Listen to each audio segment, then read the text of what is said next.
Hello student, आप सभी को इस एटीएस पॉइंट में स्वागत है। आज के हम लोग इस वीडियो में क्लास 10 के हिस्ट्री सब्जेक्ट का फर्स्ट चैप्टर जिसका नाम है यूरोप में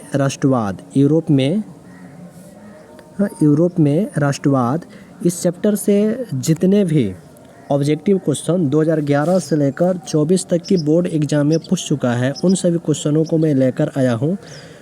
और जो स्टूडेंट 2025 की मैट्रिक परीक्षा के तैयारी में लगे हुए हैं, उनकी एग्ज़ाम 2025 में होने वाली है, उन लोगों के लिए ये वीडियोस काफ़ी हेल्पफुल होगा। इसलिए आप लोग इस वीडियो को बिना स्किप किए शुरू से लेकर अंत तक ज़रूर देखने की आप कोशिश करें, ताकि आपका इस चैप्टर का ऑब्जेक्टिव अच्छे से कंप्लीट हो पाए और फिर आप बोर्ड एग्ज़ाम में अच्छे से अच्छे मार्क्स लाएं।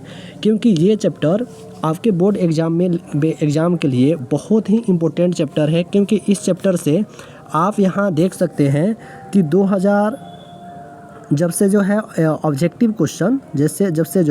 ऑब्जेक्टिव क्वेश्चन आपको बिहार बोर्ड किया हुआ है, उस समय आपको 2018 के अंदर इससे एक भी ऑब्जेक्टिव क्वेश्चन नहीं पूछा गया है। लेकिन 2019 के अंदर इस चैप्टर से एक ऑब्जेक्टिव क्वेश्चन रहा।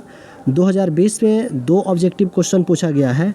2021 में 3 ऑब्जेक्टिव क्वेश्चन है। 2022 में 4 ऑब्जेक्टिव क्वेश्चन। 2023 में सिर्फ इस चैप्टर से 5 ऑब्जेक्टिव क्वेश्चन और 2024 से 4 ऑब्जेक्टिव क्वेश्चन। इससे आप अंदाज़ा लगा सकते हैं कि फिर 2025 में जो बोर्ड एग्ज़ाम होने वाली है, उसके अंदर भी ज़रूर आपको इस चैप्टर से 4 से 5 ऑब्जेक्टिव क्वेश्चन ज़रूर आएंगे। और वो जितने भी ऑब्जेक्टिव क्वेश्चन आएंगे, ये मेरी अनुभव है, ये मेरी गारंटी है कि जितने भी ऑब्जेक्टिव क्वेश्चन इस चैप्टर से पूछे जाएंगे, वे सभी का सभी इस वीडियो में जितने भी ऑब्जेक्टिव क्वेश्चन बताए गए हैं उसी के अंदर से रहेगा। और आप लोग एक काम ये भी करेंगे कि मेरे आंसर देने से पहले, जैसे जितने भी क्वेश्चन हैं उस सभी का मैं आंसर एक एक करके बताऊंगा, तो मेरे आंसर देने से पहले आप लोग भी अपने आंसर को टेक करना है कि इसका क्या आंसर हो सकता है।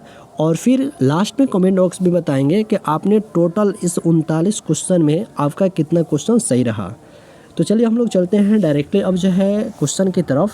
और इसमें का फर्स्ट क्वेश्चन आपको यहाँ पे दिया हुआ है। फर्स्ट क्वेश्चन में दिया हुआ है कि सन 1870 में फ्रांस और प्रशा के बीच युद्ध कहाँ हुआ था। जो आपके ऑप्शन में दिए गए हैं, ऑप्शन ए में है सेडोन, बी में है सेडोवा, सी में है साइडाइन और आपको ऑप्शन यहाँ डी में दिया हुआ है फ्रैंकफर्ट। तो इस क्वेश्चन का राइट आंसर ऑप्शन ए होगा सेडोन। ऑप्शन ए होगा सेडोन। और आता है आपके सामने क्वेश्चन नंबर 2। इस 2 नंबर क्वेश्चन में दिया हुआ है, क्वेश्चन नंबर 2 में दिया है कि किस युद्ध के बाद जर्मनी का एकीकरण हुआ। किस युद्ध के बाद जर्मनी का एकीकरण हुआ। जो आपको ऑप्शन ए में दिया है क्रीमिया का युद्ध, बी में दिया है सेडोवा का युद्ध, सी में दिया है प्राशा डेनमार्क युद्ध और डी में दिया है सेडोन का युद्ध। तो इसका राइट आंसर, इस क्वेश्चन का राइट आंसर ऑप्शन डी होगा सेडोन का युद्ध। और आता है आपके सामने सवाल नंबर 3। इस सवाल नंबर 3 में दिया हुआ है कि यूरोप का मरीज किसे कहा जाता है। देखो ये जितने भी ऑब्जेक्टिव क्वेश्चन इस चैप्टर के काफ़ी इंपॉर्टेंट है। आप इससे ज़रूर अपना आंसर मेरे आंसर से आप मिलाएंगे और फिर जहां आपको डाउट हो उस क्वेश्चन को आप अच्छे से क्लियर करेंगे। सवाल नंबर 3 में है कि यूरोप का मरीज किसे कहा जाता है। तो ऑप्शन ए में है तुर्की, बी में है इटली, सी में है इंग्लैंड और डी में है फ्रांस। इसका राइट आंसर इसका राइट आंसर हो पाएगा आपका ऑप्शन ए तुर्की। इसका राइट आंसर ऑप्शन ए होगा तुर्की। और आता है आपके सामने क्वेश्चन नंबर 4। इस 4 नंबर क्वेश्चन में दिया है यंग यूरोप का संस्थापक कौन था। ऑप्शन ए में है मेजनी, बी में है गैरिबाल्डी, सी में है विक्टर इमैनुएल और डी में है मुसोलिनी। इस क्वेश्चन का राइट आंसर ऑप्शन आपको ऑप्शन ए हो जाएगा, ऑप्शन ए मेजनी। और आता है आपके सामने क्वेश्चन नंबर 5। इस 5 नंबर क्वेश्चन में दिया है टीपू सुल्तान शासक थे। यानी टीपू सुल्तान कहाँ के शासक थे? जो आपके ऑप्शन ए में है मैसूर, बी में है शिमला, सी में है कश्मीर और डी में है इनमें कोई नहीं। इसका राइट आंसर ऑप्शन ए हो जाएगा, ऑप्शन ए होगा मैसूर। और हम लोग बढ़ते हैं आगे की ओर और आता है आपके सामने क्वेश्चन नंबर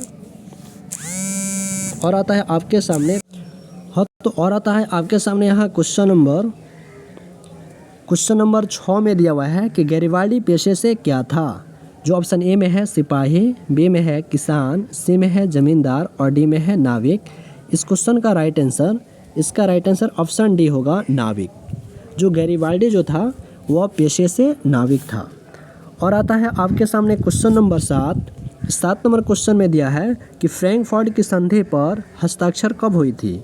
जो ऑप्शन ए में है 1863 में, 1864 में, 1871 में, 1872 में। इसका राइट आंसर आपका हो जाएगा 1871 में, ऑप्शन सी। और हम लोग देखते हैं आगे की ओर। आपको सवाल नंबर 8 में दिया हुआ है कि 1871 में कौन सी संधि हुई थी? अभी क्वेश्चन जो आपको था वहाँ पे संधि का नाम दिया हुआ था, सन पूछ रहा था। अब इसमें जो है 1871 में कौन सी संधि हुई थी? जो ऑप्शन ए में है फ्रैंकफर्ट की संधि, बी में है पेरिस की संधि, सी में है वियना कांग्रेस और डी में है इनमें कोई नहीं। इस क्वेश्चन का राइट आंसर ऑप्शन ए होगा, ऑप्शन ए फ्रैंकफर्ट की संधि। और आता है आपके सामने क्वेश्चन नंबर 9। इस 9 नंबर सवाल में दिया है कि 1830 की क्रांति के बाद फ्रांस में किस प्रकार का शासन स्थापित हुआ? जो ऑप्शन ए में है संघीय शासन व्यवस्था, बी में है संवैधानिक राजतंत्र, सी में है गणराज्य और डी में है अधिनायकवाद। तो इसका राइट आंसर ऑप्शन सी होगा, गणराज्य। और आता है आपके सामने क्वेश्चन नंबर 10। इस 10 में दिया है कि जर्मनी के एकीकरण के लिए कौन उत्तरदायी था? जर्मनी के एकीकरण के लिए कौन उत्तरदायी था? जो आपको ऑप्शन ए में है काउंट काबोर, बी में है बिस्मार्क, सी में है गैरिबाल्डी, डी में है मेजिनी। इस क्वेश्चन नंबर 10 का राइट आंसर ऑप्शन जो है बी होगा, ऑप्शन बी होगा बिस्मार्क। और आता है आपके सामने क्वेश्चन नंबर 11। इस 11 नंबर में दिया है कि इटली के एकीकरण में निम्न में से किसका संबंध नहीं है?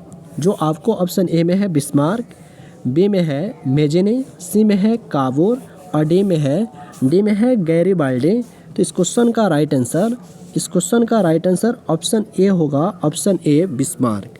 क्वेश्चन नंबर 11 का राइट आंसर ऑप्शन ए हो जाएगा बिस्मार्क। और हम लोग बढ़ते हैं क्वेश्चन नंबर 12 की ओर। 12 नंबर सवाल में आपको दिया हुआ है कि इटली और जर्मनी के एकीकरण के विरुद्ध निम्न में कौन था? जो ऑप्शन ए में है इंग्लैंड, बी में रूस, सी में ऑस्ट्रिया और डी में प्रासा। तो इस क्वेश्चन का राइट आंसर ऑप्शन जो है सी होगा, ऑप्शन सी ऑस्ट्रिया। और आता है आपके सामने क्वेश्चन नंबर 13। इस 13 नंबर सवाल में दिया हुआ है कि जर्मनी के एकीकरण का प्रमुख वास्तुकार कौन था? जर्मनी के एकीकरण का प्रमुख वास्तुकार कौन था? ऑप्शन ए में है मेजिनी, बी में है गैरिबाल्डी, सी में है लेनिन और डी में है बिस्मार्क। इस क्वेश्चन नंबर 13 का राइट आंसर ऑप्शन डी होगा, ऑप्शन डी बिस्मार्क। और आता है क्वेश्चन नंबर 14। क्वेश्चन नंबर 14 में दिया हुआ है कि फ्रैंकफर्ट की संधि किस वर्ष हुई थी? ये क्वेश्चन आपको पीछे भी हम लोग देख चुके हैं। इसका राइट आंसर आपने जो है ऑप्शन डी जो है टिक किया, ऑप्शन डी 1871 में, बिल्कुल राइट आंसर। और हम लोग बढ़ते हैं क्वेश्चन नंबर 15 की तरफ। और इस 15 नंबर सवाल में दिया है कि जलवेरिन संबंधित था, यानी जलवेरिन एक संस्था था और वह संस्था किससे संबंधित था? जो ऑप्शन ए में है क्रांतिकारियों से, बी में है व्यापारियों से, सी में है विद्वानों से और डी में है पादरियों से। तो आप बताओ इसका राइट आंसर क्या होगा? तो इसका राइट आंसर ऑप्शन बी होगा, ऑप्शन बी व्यापारियों से। चलिए बहुत अच्छा। और आता है आपके सामने क्वेश्चन नंबर 16। इस क्वेश्चन नंबर 16 में आपको दिया हुआ है कि जेनेवा संधि कब हुई? जो ऑप्शन ए में है 1954, बी में है 1952, सी में है 1950 और डी में है 1985। तो इस क्वेश्चन का राइट आंसर ऑप्शन ए होगा 1954। और आता है आपके सामने क्वेश्चन नंबर 17। इस 17 नंबर क्वेश्चन में दिया हुआ है कि काउंट काबूर को विक्टर इमैनुअल ने किस पद पर नियुक्त किया। जो आपके ऑप्शन में है सेनापति, बी में है फ्रांस में राजदूत, सी में है प्रधानमंत्री और जो है आपको ऑप्शन डी में दिया हुआ है गृह मंत्री। लेकिन इसका राइट आंसर ऑप्शन जो है सी होगा, ऑप्शन सी होगा प्रधानमंत्री। और हम लोग देखते हैं क्वेश्चन नंबर 18 को। 18 नंबर सवाल में दिया है कि वियना सम्मेलन हुआ था। जो वियना जो सम्मेलन हुआ था ये किस वर्ष हुआ था। ऑप्शन ए में है 1815 में, बी में है 1848, सी में है 1870 और डी में है 1871। इस क्वेश्चन का राइट आंसर ऑप्शन ए होगा 1815। और हम लोग देखते हैं क्वेश्चन नंबर 19 नंबर सवाल में दिया हुआ है कि निम्न में से किसके योगदान से इटली का एकीकरण पूर्ण हुआ। ऑप्शन ए है मेजनी, बी में है काउंट काबूर, सी में है विक्टर इमैनुअल और डी में है इनमें सभी। तो इस क्वेश्चन का राइट आंसर ऑप्शन डी होगा, ऑप्शन डी इनमें सभी। इन सभी जो है व्यक्तियों के योगदान से इटली का एकीकरण जो है पूर्ण हो पाया, संभव हुआ। और आता है आपके सामने क्वेश्चन नंबर 20। और इस 20 नंबर सवाल में दिया हुआ है कि रक्त और लौह की नीति का अवलंबन किसने किया। रक्त और लौह की नीति का अवलंबन किसने किया। ऑप्शन ए में है गैरीबाल्डी, बी में है मेजनी, सी में है बिस्मार्क और डी में है नेपोलियन। तो इस क्वेश्चन का राइट आंसर ऑप्शन जो है ऑप्शन सी होगा, ऑप्शन से बिस्मार्क। रक्त और लौह की नीति का अवलंबन बिस्मार्क साहब ने किया, ऑप्शन सी इसका राइट आंसर। तो चलिए आप लोगों ने यहाँ तक जो है 20 क्वेश्चन किए और इस 20 में आपका जो है कितना सही हो पाया आप जो है कमेंट बॉक्स में ज़रूर बताएंगे। और हम लोग बढ़ते हैं आगे की ओर। और आता है आपके सामने क्वेश्चन नंबर 21। सवाल नंबर 21 में है कि जर्मन राइन राज्य का निर्माण किसने किया था। जो ऑप्शन ए में है लुई 18वां, बी में है नेपोलियन बोनापार्ट, सी में है नेपोलियन थर्ड और डी में है बिस्मार्क। तो इस क्वेश्चन का राइट आंसर ऑप्शन बी होगा, ऑप्शन बी नेपोलियन बोनापार्ट। और आता है आपके सामने क्वेश्चन नंबर 22। ये आपको जो है सवाल नंबर 22 में दिया है। सवाल नंबर 22 में है कि निम्न में से किस सम्मेलन में जर्मनी की क्षतिपूर्ति राशि को कम कर दिया गया। जो आपके ऑप्शन यहाँ नीचे दिख रहे हैं। जो आपके ऑप्शन ए में है क्योटो सम्मेलन, बी में है वियना सम्मेलन, सी में है रियो डे जेनेरो सम्मेलन और सी में है लॉसने सम्मेलन। तो इस क्वेश्चन का राइट आंसर ऑप्शन डी ही होगा, डी होगा लॉसने सम्मेलन। और आता है क्वेश्चन नंबर 23। सवाल नंबर 23 में हम लोग देख रहे हैं कि दिया है कि हेगेल किस देश का दार्शनिक था। जो ऑप्शन ए में है फ्रांस, बी में है इटली, सी में है जर्मनी और डी में है ऑस्ट्रिया। तो इस क्वेश्चन का राइट आंसर इसका जो है राइट आंसर ऑप्शन सी होगा, ऑप्शन सी जर्मनी। सवाल नंबर 23 का राइट आंसर ऑप्शन सी होगा जर्मनी। और आता है आपके सामने सवाल नंबर 24। इस 24 नंबर सवाल में दिया हुआ है कि वियना कांग्रेस का मुख्य उद्देश्य क्या था। यानी जो वियना सम्मेलन हुआ, जो वियना जो कांग्रेस था उसका मुख्य उद्देश्य क्या था। तो इसका जो है मुख्य उद्देश्य इसका राइट आंसर आपका ऑप्शन सी हो जाएगा, राजतंत्रों को पुनः स्थापित करना। चलिए और देखते हैं हम लोग आगे की ओर बढ़ते हैं। और आता है आपके सामने सवाल नंबर 25 कि फ्रांसीसी क्रांति कब हुई। ऑप्शन ए में है 1789, बी में है 1804, सी में है 1871 और डी में है 1817। आपको जो है मैं एक एक ऑप्शन जो है पढ़ रहा हूँ ताकि आपको भी जो है आंसर राइट करने का, आंसर जो है टिक करने का आपके पास भी समय जो है हो सके। इस वजह से मैं आपको इतना टाइम दे रहा हूँ, नहीं तो डायरेक्टली इसके आंसर को भी मैं बता सकता, लेकिन जो है आप अपनी आंसर को कुछ समय तक जो है सोचने के लिए आपको 4 ऑप्शन के बाद मैं आंसर बता रहा हूँ। तो आपको भी प्रयास करना है कि आप भी आंसर को मन में ही इसको सोचें कि इसका आंसर क्या होगा और कमेंट बॉक्स में आप ज़रूर लास्ट में मुझे बताएंगे। चलिए तो मैंने क्वेश्चन पढ़ा कि फ्रांसीसी क्रांति कब हुई, तो इसका राइट आंसर ऑप्शन ए होगा 1789। और आता है क्वेश्चन नंबर 26 नंबर में दिया है कि मेजनी का संबंध किस संगठन से था। ऑप्शन ए में है लाल सेना, बी में है कार्बोनरी, सी में है डायट और डी में है जालवेरिन। तो इसका राइट आंसर ऑप्शन डी होगा, जालवेरिन जो है सॉरी यहाँ पे एक मिनट, यहाँ पे जो है मेजनी का जो संबंध था वह कार्बोनारी से था। ऑप्शन बी इसका राइट आंसर होगा। और आता है सवाल नंबर 27 नंबर में दिया है, क्वेश्चन आपको दिख रहा है कि राष्ट्रीय आंदोलन का केंद्र जेना विश्वविद्यालय कहाँ स्थित है। यानी जो राष्ट्रीय आंदोलन का जो केंद्र था, जो जेना विश्वविद्यालय, वह कहाँ स्थित है। तो जेना से जर्मनी इसका राइट आंसर बी हो जाएगा, जर्मनी। और हम लोग बढ़ते हैं क्वेश्चन नंबर 28 की तरफ। और सवाल नंबर 28 में दिया है कि कोसुत का संबंध किस देश से है। कोसुत का संबंध किस देश से है। जो ऑप्शन ए में है ऑस्ट्रिया, बी में यूनान, सी में पोलैंड और डी में हंगरी। इसका राइट आंसर ऑप्शन डी होगा, हंगरी। और बढ़ते हैं हम लोग क्वेश्चन नंबर 29 की तरफ। 29 नंबर में दिया है कि यूरोपियन सभ्यता का पालना किसे कहा जाता है। यूरोपियन सभ्यता का पालना किसे कहा जाता है।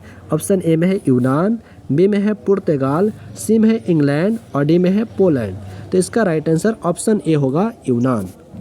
और आता है आपके सामने सवाल नंबर 30 नंबर सवाल में दिया है कि प्रथम जेनेवा कन्वेंशन कब हुआ था। जो आपके ऑप्शन में है 1854, बी में है 1864, सी में है 1874 और डी में है 1884। तो इस सवाल का राइट आंसर ऑप्शन बी होगा, 1864।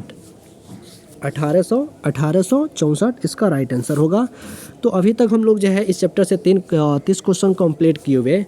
अब लास्ट में आपको मात्र 9 क्वेश्चन और बचे हुए इस चैप्टर का। और इस 9 में 9 देखने के कितने स्टूडेंटों का 9 का 9 स्कोर रहता है।